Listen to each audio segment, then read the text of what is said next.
You are welcome to class. This is business law.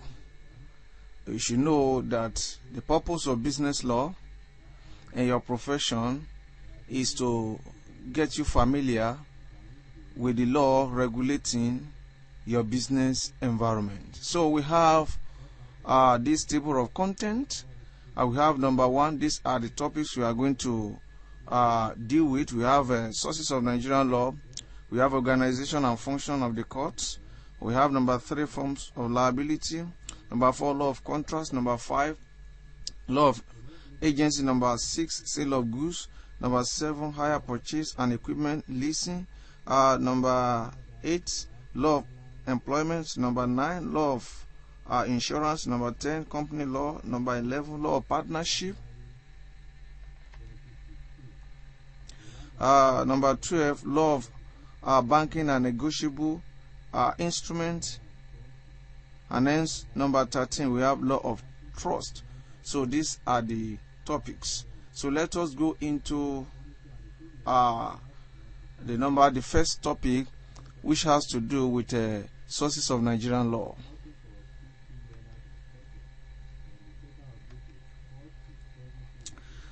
We have sources of Nigerian law. This is chapter 1. We have sources of Nigerian law are divided. The sources are divided into 2. We have the primary or principal or primary sources. Under principal or primary sources, we have received English law, we have Nigerian legislation, and we have a customary law. Then under subsidiary or secondary sources, we have textbooks and law report. We have judicial precedents, and also we have international obligation.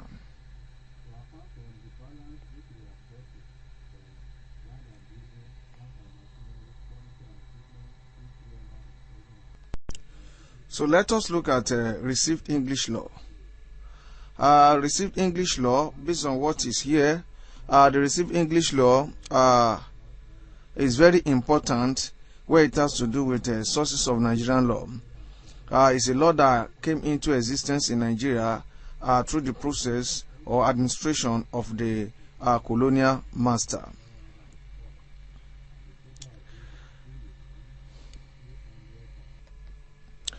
So as I put on here, the received English law remain an important source of Nigerian law because of Nigerian colonial heritage, as English law was introduced into the different parts of Nigeria following the establishment of British colonial administration in the 19th century. The received English law was introduced into the colony of Lagos by Ordinance number 3 of 1863. So that was the reason why the English law was introduced into every part of Nigeria. So the court were mandated to make use of English law to administer justice. So that was how English law came into Nigeria. It was brought. That is why the word says received English law. So it was brought, received from Englishman country into Nigeria. So that is why it is called received English law. We received it when the colonial master came. They came with their law,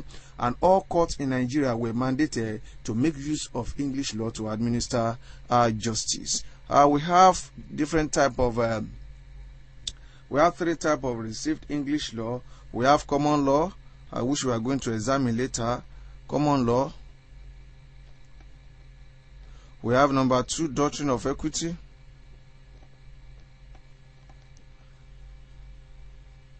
And we have number 3, status of general application.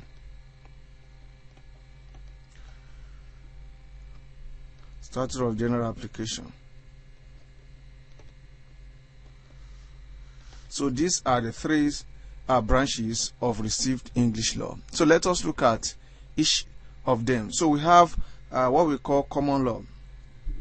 Common law, based on what is written here, is used to describe law peculiar to the people of England.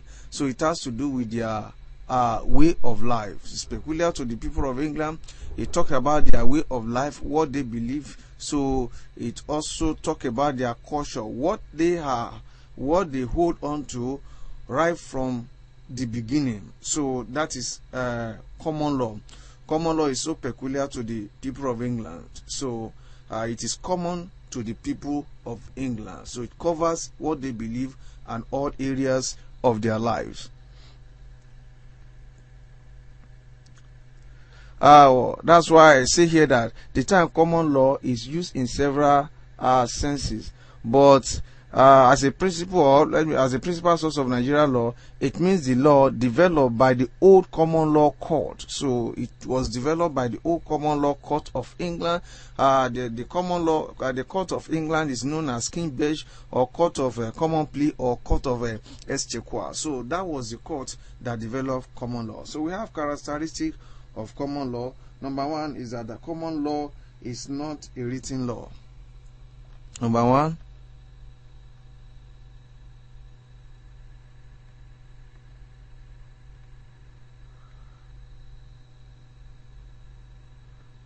okay, common law is not a written law. Why is not a written law is because the law is not made by the parliament, so it's not written. So it is the law that has been handed over from one generation to another. And also it is a case law.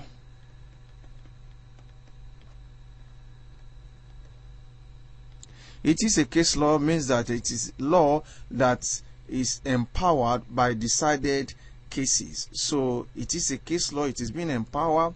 It is made to function to spread all over England because of by a decision of the court. So that is why it is known as case law. And where a court makes a decision using customary law, so any other court that want to make decision on so related matter in the future, we have to depend or rely, and that is what bring about judicial precedent, rely on the earlier decision of the first court. So it is a case law means that it is developed by decision of the courts. And also another thing is that common law is rigid. So it is a rigid law.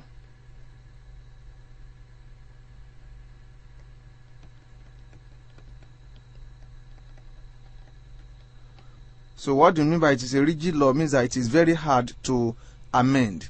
So it is very hard to change because it has become part of the people.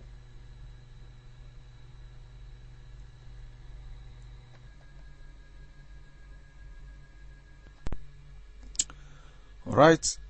Another characteristic of common law is that it is a complete system. It is regarded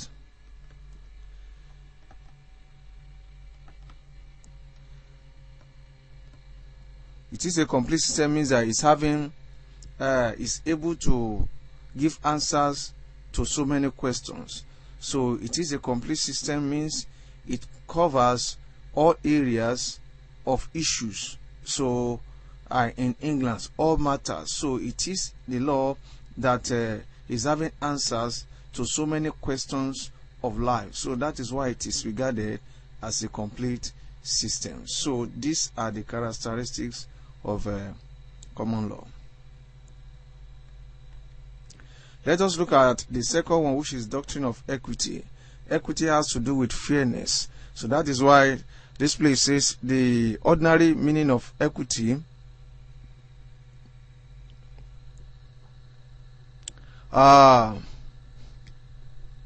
is natural justice, which has to do with equality.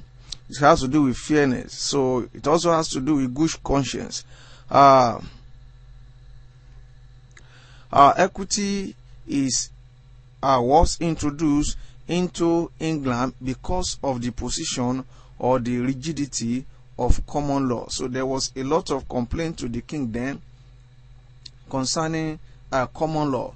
So that common law was not having, was not accommodating, was not flexible enough to listen to people, to be able to distinguish between issues, different issues and matters. So because of that, another court was established known as Court of Equity, or Court of Chancery, to make use of equity to determine matters. So it then means that in England, where someone was not satisfied about the decision of the common law court or the court of the King's Bench, that court is also known as Court of Exchequer, Court of Common Pleas. So the person was allowed then to come to the Court of Equity, that is Court of Chancery. So that means to appeal or to bring his matter to the Court of Chancery, that is Court of Equity, and whatever Court of Equity or Court of Chancery, whatever decision the court will make, that will not be the final decision. So that means that the king then placed the Court of Equity above common law. So that was what was happening in England then. So, but the Judicature Act of 1873 to 1875 combined the administration of common law court and that of equity. So it means that the administration became one. So where one gets to court as at that time, you see that depends on the type of matter. So the court may decide to use either common law or equity to decide his case. So that was then.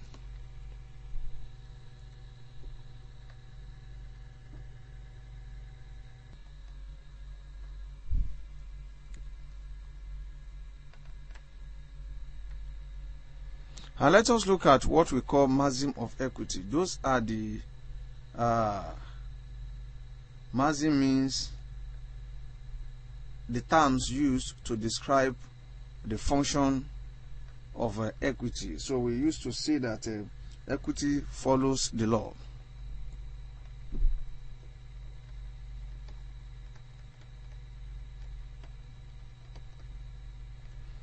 Then we have number 2.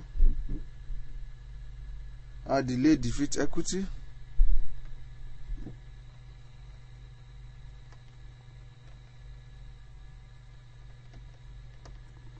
Then we have number 3. Equity is equality.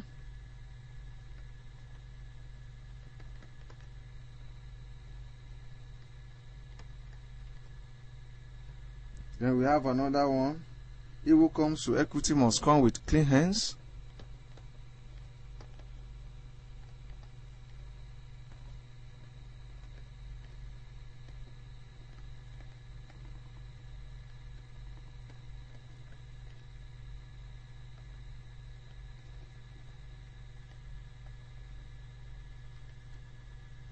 Then another one is equity will not allow a wrong to be suffered without remedy.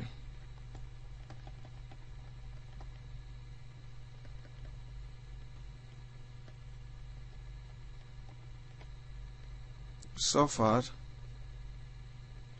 without remedy.